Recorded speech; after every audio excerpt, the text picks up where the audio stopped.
Джесика, какво правиш в момента? Какво правиш? Според тебе, майко, аз какво да правя? Да ти кажа, развиждам с баща ти! Защо? Защо?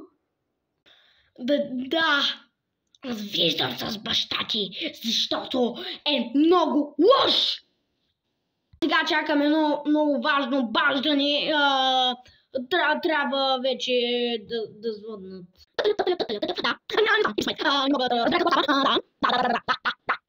Искам да съобщя, че се развиждам с Точо и да се развиждам с Точо, защото се намери нов приятел, а Джесика ми го управлява.